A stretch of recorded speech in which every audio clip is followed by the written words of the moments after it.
Assalamualaikum warahmatullahi wabarakatuh, kawan-kawan sekalian. Kembali kita berjumpa di Jejak Semesta 65. Saat ini teman-teman, saya dengan beberapa senior saya, ada juga Rinda. Di sebelah ada Pak Saiful Cangyago. Sebelah saya ini adalah senior aktivis dari Makassar, tapi sudah pindah di Jakarta saat ini. Namanya Pak Husein Kuat. Sudah lama baru kita jumpa, kemudian habis lebaran kita lagi ngopi-ngopi di Jalan Wahid Hashimi. Nah, saya pada kesempatan ini saya mau berdiskusi dengan mereka soal, dan mereka ini kan banyak bergaul dengan masyarakat umum. Mereka aktif di Kino Golkar, ada juga sudah aktif ICMI dan lain-lain. Mungkin mereka banyak menyerap pembicaraan di masyarakat bawah untuk tentang Pilpres lah. Ini ada 3 calon yang muncul ya, ada Anies Baswedan, ada siapa? Ganjar Pranowo yang sudah deklarasikan oleh PDIP, dan ada Prabowo Subianto. Kita coba ingin tanya-tanya mereka yang selama ini mereka punya aktivitas di masyarakat, bagaimana 3 calon ini, siapa kira-kira yang punya peluang banyak dibicarakan oleh masyarakat dan kecenderungan akan memilih mereka ke depan. Yang pertama kita tanya-tanya ke Bang Ocen. Ini senior saya dari Makassar ya, Pak Ocen. Gimana Pak Ocen yang selama ini kafir ini? Assalamualaikum warahmatullahi wabarakatuh. Kami ini bukan tim pemenang juga, kami sekedar sebagai partisipan aja. Iya. Dan setelah mencermati baik melihat situasi politik yang semakin hari semakin memanas di masyarakat ini, utamanya masyarakat menengah ke atas. Kalau ke bawah mereka tidak pernah mempersoalkan. Yang penting mereka menginginkan bahwa perubahan politik ke depan harus kebaharuan. Karena perubahan bisa berubah gitu ya. Bisa ada perubahan karena dari sekarang karena mereka ternyata merasakan betul apa yang mereka rasakan selama ini tidak sesuai dengan harapan-harapan itu. Nah, kalau kita melihat dari 3 kandidat yang sekarang diusung oleh masing-masing partai ini, katakan Ganjar sudah diusung oleh PDIP dengan P3, sementara Prabowo dengan partainya sendiri dan Anies dengan 2 partai dan pertama dengan Demokrat hari ini. Kalau kita mendengar dari masyarakat hari ini, masyarakat bawah ya, masyarakat kiri bawah, tukang bakso, tukang ketoprak, tukang sayur, hampir mereka ini tidak tahu politik. Tapi ketika kita bertanya mereka bahwa mereka ingin ada perubahan, sehingga dan mereka langsung memutuskan bahwa kami ingin, mereka tidak tahu siapa itu Anies, dan mereka inginkan yang kita inginkan adalah mantan gubernur DKI Jakarta, karena itu sudah membuktikan kepada kami yang susah dia bantu setiap masalah COVID, kami merasakan betul begitu hebatnya yang di gubernur DKI, terlepas dari membangun fisik dan segala macam. Kemudian kalau menurut kita mendengar dari masyarakat itu hampir semuanya di mana-mana tidak pernah menyebutkan siapa selain Anies Baswedan yang kita mendengar nama dia di mata rakyat. Sekalipun survei mereka tidak mau namanya survei yang mereka itu, dan mereka malah baca survei. Mereka hanya tahu, kalau kita tanya siapa, Anies, kita tanya satu lagi Anies, itu aja yang mereka sebutkan, tidak ada yang lain kecuali Anies Baswedan. Karena Anies Baswedan itu mereka sudah tahu, walaupun mereka tidak punya pendidikan, tapi dia santun, dia cerdas, dan dia amanah. Dari segi penampilan mereka sudah tahu bahwa ternyata ini yang paling bagus menurut kita. Sehingga sekarang ini hampir keinginan masyarakat itu hanya untuk Anies, dan itu hasil survei seluruh provinsi. Hari ini survei seluruh provinsi mulai dari Aceh sampai. Itu berarti tim internal ini, informasi yang dapat ini tim internal Anies atau dari masyarakat? Tidak, dari masyarakat. Yang survei yang hari ini kita dengar dari seluruh provinsi itu hampir Anies mengungguli semua daerah. Pada level Anies itu 45, 55, 65. Begitu ya, dibanding dengan yang lain. Berarti yang ditampilkan survei berbayar ini ya lebih banyak inflasinya, itu lebih banyak inflasinya. Ya, itu hanya sekedar dia namanya survei ada kepentingan bayarnya, pasti bagaimana supaya mereka bisa mengangkat apa yang penggiringan opini juga ya. Jadi menurut saya itu bahwa ternyata insya Allah kita harapkan ini adalah bagaimana supaya segera PKS, Nasdem dan Demokrat menggelar, karena itu dulu masyarakat menunggu kapan deklarasinya supaya masyarakat tidak bingung lagi tentang masalah ini. Tidak perlu lagi ditakuti dengan ada kepentingan kelompok lain yang ingin mencoba untuk menggagalkan pencapresan Anies Baswedan. Saya kira itu yang saya yang rekaman di lapangan begitu ya di teman-teman itu. Dan hampir satu lagi perkembangan terakhir bahwa intelijen dari luar negeri itu sudah mengkafir sampai ke desa-desa pengecekan tentang dukungan itu ya. Dukungan bahwa ternyata Anies itu selalu mereka mendukung. Dan itu sudah tercium sampai ke istana. Ke istana bagaimana caranya untuk membanggakan melayarkan Anies. Ini valid, bukan mengarang, tapi ini informasi dari asal. Informasi baru ini yang di ini tuh ya. Informasi asal. Makanya sekarang itu sampai presiden akan turun tangan itu karena bisa ketakutan untuk menggagalkan pencapresan Anies. Oh, berarti begini ya, berarti termasuk upaya untuk mengambil alih Partai Demokrat melalui Muldoko, ya, tekanan-tekanan yang lalu supaya dicari jalan untuk salah satunya melalui KPK hukum gitu ya. Nah, kita berpikir yang penting sekarang Demokrat ambil sikap seperti Nasdem. Nanti urusan politik di kemudian yang penting sudah legal standing sudah keluar. Kan sudah, mereka kan sudah bersepakat, cuma belum deklarasi bersama aja. Tertulisnya penting. Kan tertulis tuh bikin itu piagam itu. Nah, cuma Demokrat akan diganggu itu yang kedua. Ya, itu yang kita diharapkan masyarakat. Nah, persoalan wakil itu terserah. Masyarakat yang penting jangan Anies 02. Mereka inginkan Anies 01. Siapapun hari ini dengan Anies tetap jadi. Perkembangan terkini. Yang pasti bahwa istana sudah tahu bahwa itu Anies pasti menang, makanya mereka mengganggu terus sama Anies itu, karena istana sudah menginstruksikan intel luar maupun dalam untuk mengecek lapangan. Ternyata Anies kuat sampai ke pedalaman sana, gunung-gunung sana mereka turun ngecek. Ternyata Anies punya nama selalu di bibir masyarakat. Itulah perkembangan yang sekarang terjadi.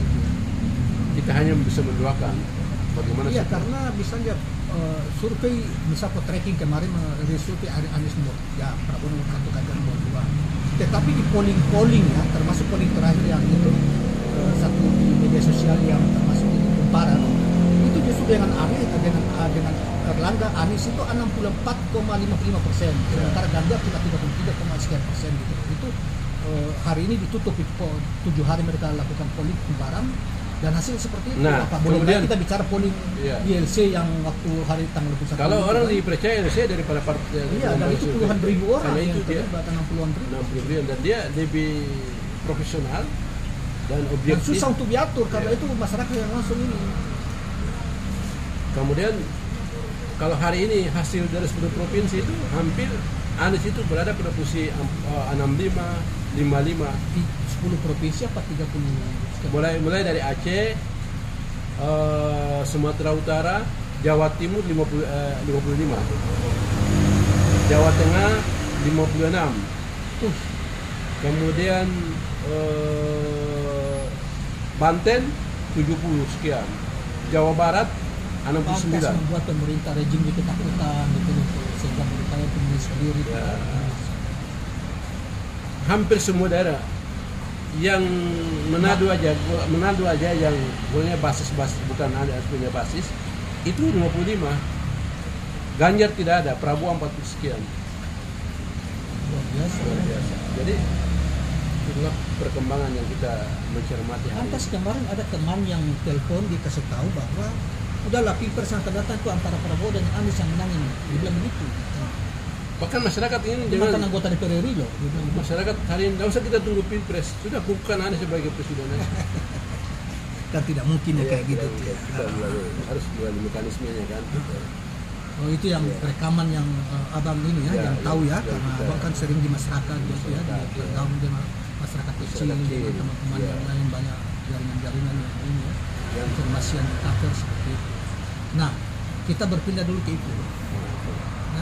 Kita berpindah dulu ke Ipul. Menurut Ipul bagaimana merekam situasi sekarang tentang pilpres ini yang 3 orang yang sekarang sudah muncul ya?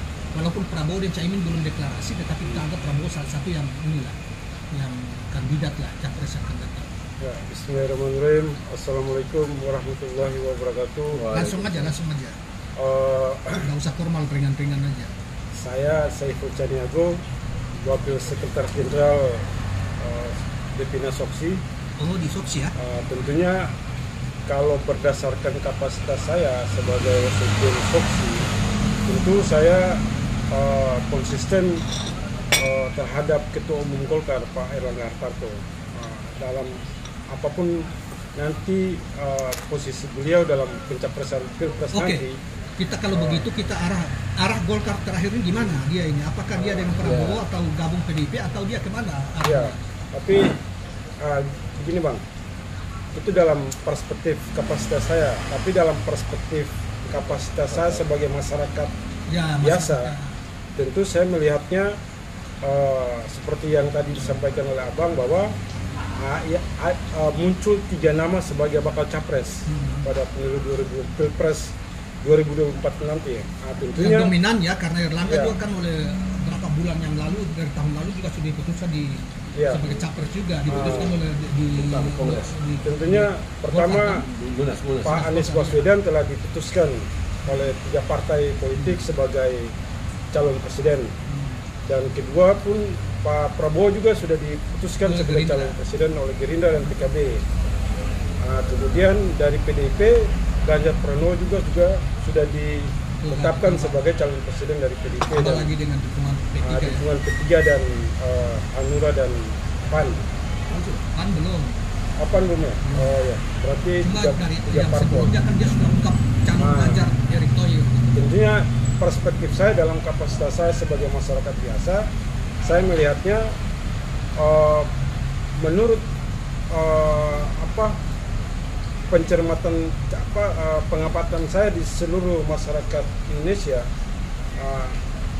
saya menilainya momentum Pilpres 2024 adalah momentumnya Pak Anies Rashid Baswedan. Kenapa begitu? Karena kalau dibandingkan dengan Prabowo dinilai oleh masyarakat Indonesia itu sebagai tokoh lama lah, tokoh yang sudah berapa kali mengikuti Pilpres, sebagai sesuatu yang dianggap telah selesai, masanya telah selesai. Kemudian kalau Ganjar Pranowo itu pun dinilai oleh masyarakat umum sebagai Jokowi kedua. Jokowi kedua, karena harus jujur kita menilainya bahwa pada saat penetapan Ganjar sebagai capres oleh Ketua Umum Megawati itu dihadiri langsung oleh Pak Jokowi sebagai Presiden Republik Indonesia. Dalam kacamata masyarakat tentunya penilaiannya adalah Pak Ganjar adalah bagian lanjutan dari Pak Jokowi. Tentunya secara objektif masyarakat berasumsi bahwa ya pilih Ganjar sama saja kita pilih Jokowi untuk melanjutkan kepemimpinan Indonesia ke depan. Kemudian ini kan menjadi sesuatu yang membuat masyarakat jenuh lah, dalam tanda petik jenuh dalam menentukan pilihan kepemimpinan Indonesia yang ya itu lagi. Maksudnya Jokowi udah 2 periode, Ganjar dianggap juga sebagai Jokowi yang. Tapi kalau Pak Jokowi dianggap sukses dalam mensejahterakan masyarakat selama 10 tahun ini kan pasti orang akan ke Ganjar. Jadi itu masalah tersendiri lagi, bahwa pasca era Orde Baru, masyarakat Indonesia ini kan sudah dibiasakan dengan harus ada perubahan, harus ada perubahan dalam kepemimpinan negara ini. Itu yang sudah ditegaskan oleh kepemimpinan SBY 2 periode dan Jokowi 2 periode. Kalaupun Ganjar Pranowo dilihat sebagai sebagai bayangan Jokowi, maka ini akan menjadi masalah tersendiri dalam penilaian masyarakat Indonesia secara umum. Makanya menurut temat saya, berdasarkan perspektif saya sebagai masyarakat biasa, tentu momentum Pilpres 2024 adalah momentumnya Pak Anies Rashid Baswedan. dan ini sangat masif di masyarakat, bahwa masyarakat ingin sekali ada perubahan yang mendasar berkaitan dengan kepemimpinan Indonesia ke depan. Dan ikon perubahan Indonesia hari-hari ini dianggap Anies gitu ya. Iya. Jadi ini sudah menjadi kebiasaan masyarakat Indonesia bahwa setiap 2 periode 10 tahun kepemimpinan presiden itu harus ada presiden baru lagi. Presiden baru yang mampu menjawab problematika bangsa secara jelas dan secara terukur. Karena kehadiran Capres Prabowo dianggap sebagai orang lama yang sudah menjadi sesuatu yang tidak lagi bernilai secara tidak ada perubahan lah. Bahasa ininya tidak ada perubahan. Apalagi Pak Prabowo juga gabung dengan Pak Jokowi juga ya. Iya. Kemudian Pak Ganjar pun demikian. Pak Ganjar walaupun orang baru dalam Pilpres 2024, tapi dianggap sebagai Jokowi ketiga. Jokowi dalam periode ketiga. Ini kemudian menjadi masalah dalam penilaian masyarakat secara tersendiri.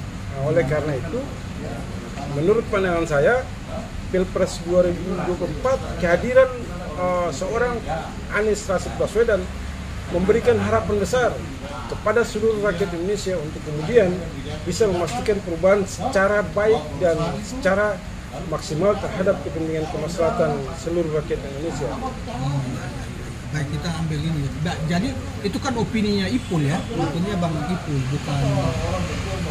Adakah rekaman di masyarakat itu Ipul, rekaman masyarakat Bang, seperti yang dikatakan Bang Ocen tadi, bahwa di masyarakat itu memang ada arus besar menginginkan Anies gitu? Iya, jadi sosok Anies Rashid Baswedan ini dianggap sebagai pahlawan untuk mempertegas keselamatan bangsa dan negara untuk untuk Indonesia yang ke depan, Indonesia ke depan. Karena hari ini semua problematika bangsa itu selalu saja dikaitkan dengan kepemimpinan Pak Jokowi sebagai presiden.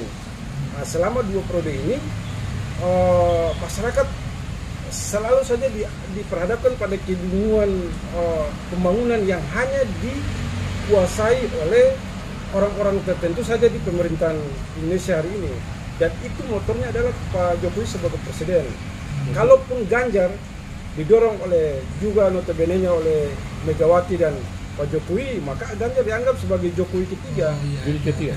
Artinya kehadiran Anies Rashid Baswedan dianggap sebagai tokoh baru dan dianggap sangat positif untuk kemudian bisa menjawab berbagai macam problematika bangsa dan negara yang hari ini dihadapi oleh seluruh rakyat Indonesia. Kalau isu ini ya, Pak Ocen. Oke, makasih. Makasih.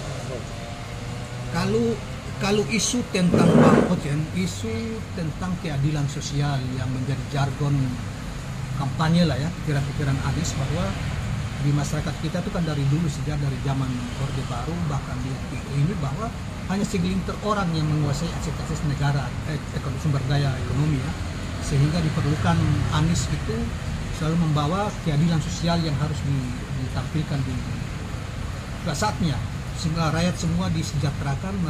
Bahkan ada ini dia itu bahwa yang di bawah perlu disejahterakan, diangkat, pengusaha-pengusaha kecil itu, kemudian yang besar tetap tidak perlu diganggu, iya kan? Ininya biarlah dia tetap besar, tetapi yang kecil tetap dia harus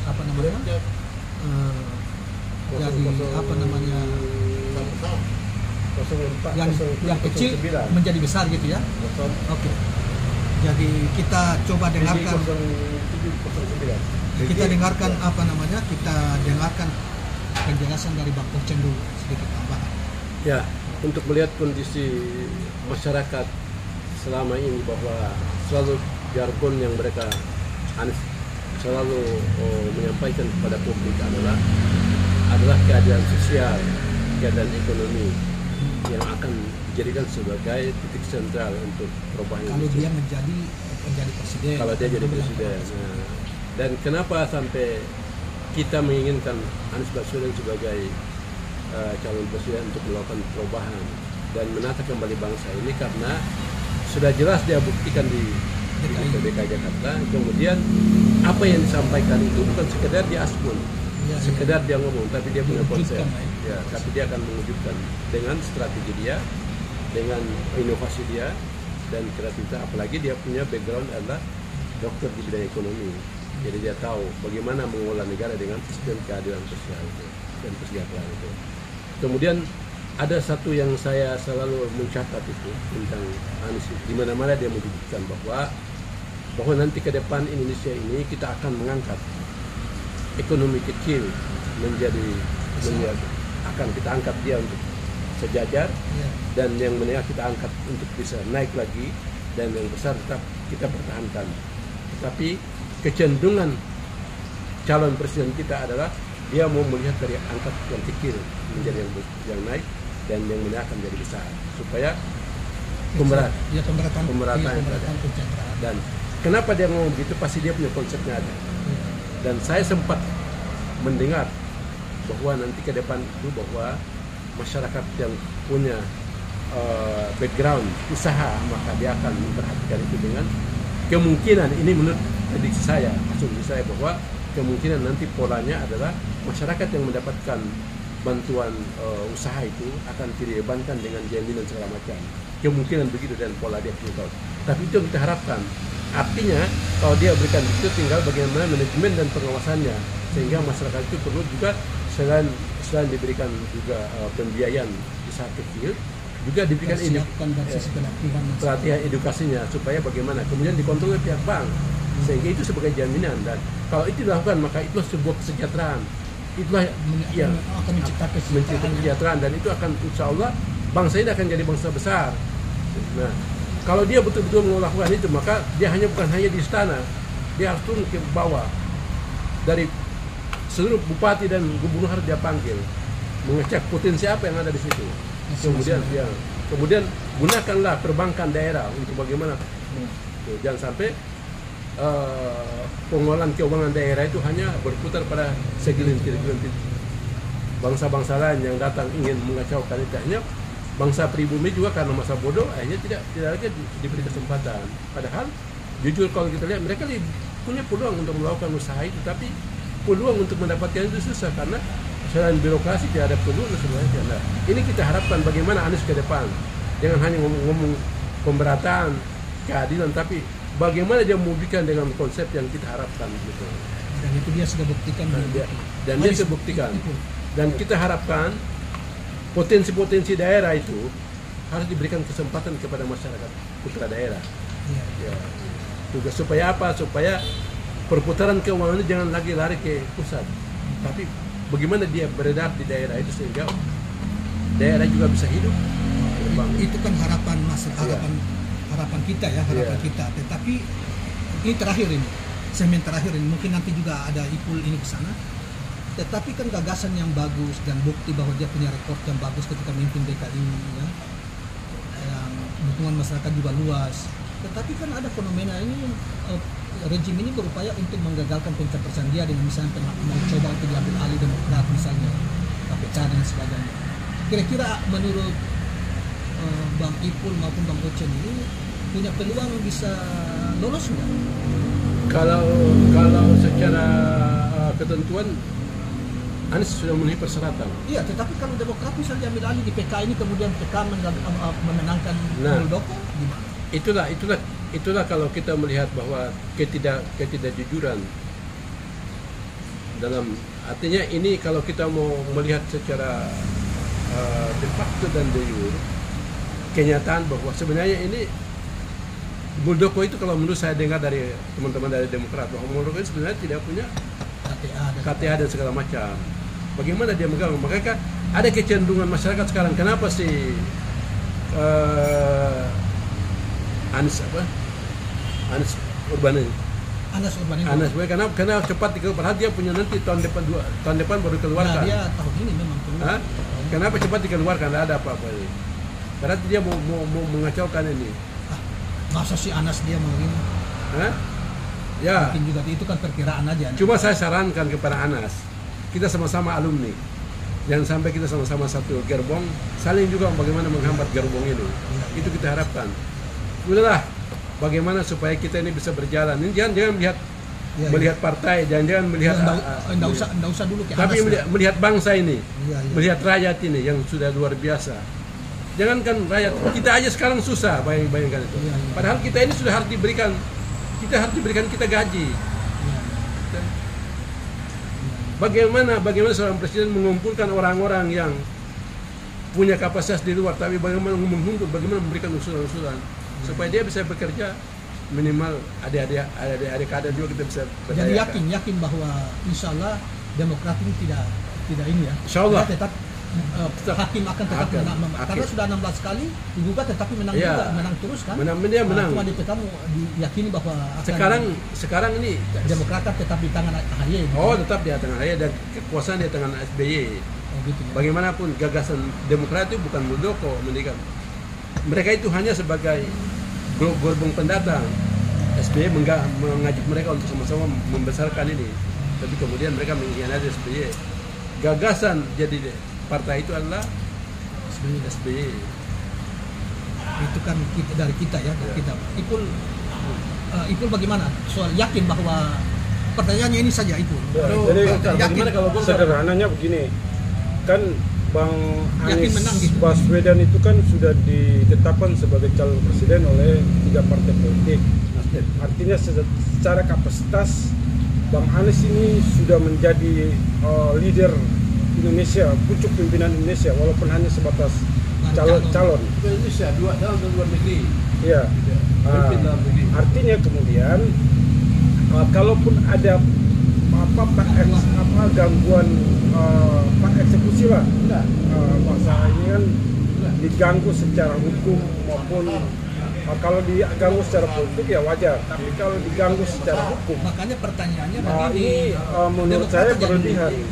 Itu yakin nggak sebagai masyarakat yang mengamati, yakin nggak bahwa Anies bisa lolos sebagai ini karena gangguan misalnya Demokrat diganggu? Oh, sangat yakin. Karena masih ada juga Golkar. Bang Anies didukung oleh tokoh-tokoh bangsa, ada Pak Yusuf Kala, ada Pak Susilo Bambang Yudhoyono, artinya ada Pak Surya Paloh, banyaklah tokoh bangsa lah sudah masuk kategori sebagai tokoh bangsa. Pak Jokowi sebagai presiden Indonesia hari ini mesti harus memposisikan diri sebaik-baiknya untuk kemudian senantiasa menjaga hubungan silaturahim dengan semua tokoh bangsa. Kalau Pak Jokowi cenderung berpihak kepada salah satu capres dan kemudian turut mengatur skema kejahatan, dibilang kejahatan begitu yang kemudian mengganggu pencalonan Pak Anies, menurut saya ini sesuatu yang naif dan sangat berlebihan. Pak Jokowi akan dinilai oleh seluruh rakyat Indonesia sebagai presiden yang gagal, presiden yang tidak mampu mempertegas nilai ketokohannya sebagai seorang presiden. Karena setiap presiden dan setiap mantu presiden adalah negarawan, tokoh bangsa. Kalau kehadiran Pak Jokowi sebagai presiden pada saat penentuan capres oleh PDIP saja itu sudah menunjukkan bahwa Pak Jokowi gagal dalam membentuk nilai ketokohan Pak Jokowi sendiri sebagai tokoh bangsa. Kenegarawanannya hilang. Pak Jokowi harus tidak boleh hadir pada saat penetapan, walaupun memang sebagai kader PDIP, tapi tidak bisa dilepas pisahkan Pak Jokowi sebagai kader PDIP dan Pak Jokowi sebagai Presiden Republik Indonesia saat ini. Itu kan harapan kita. Nah, sekarang harapannya kita sama lebih tajam soal keyakinan Pak Ipul sebagai masyarakat, sebagai orang yang banyak bergaul di kalangan pemuda. Yakin nggak Anies ini, Demokrat ini bisa memenangkan PK ini? Demokrat SBY ini bisa memenangkan PK atau jangan-jangan PK ini dimenangkan oleh Muldoko? Kalau dalam perspektif itu saya kira Demokrat ini kan investor tunggalnya ada di Pak SBY. Ya, sebagai iya, pendiri oke, tunggal, oke. pendiri utama lah, bukan Iya. pendiri tunggal. Tapi Pendiri dari utama. aspek ini keyakinan Oh, iya. aspek ini kira-kira Muldoko kalah tetap kalah atau tetap kalau kalah kan kalau Muldoko menang kan habis nih Aniesnya. Iya, saya Iya. tidak yakin dimenangkan oleh Pak Muldoko. Pak Muldoko ini juga dulu stafnya Pak SBY ya.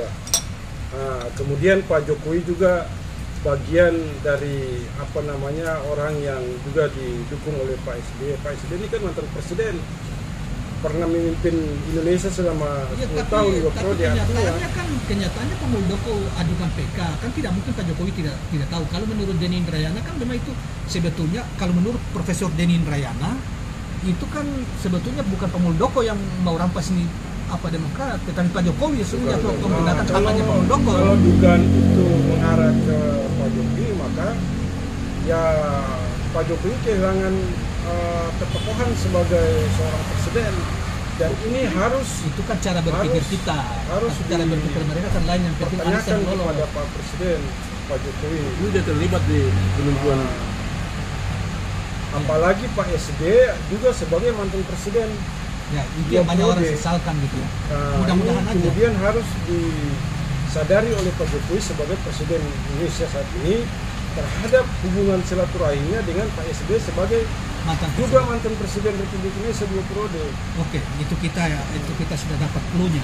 Jadi saya kira itulah harapan ini ya, harapan Ya. Ipul, harapan Rojem. Terima kasih. Terima kasih.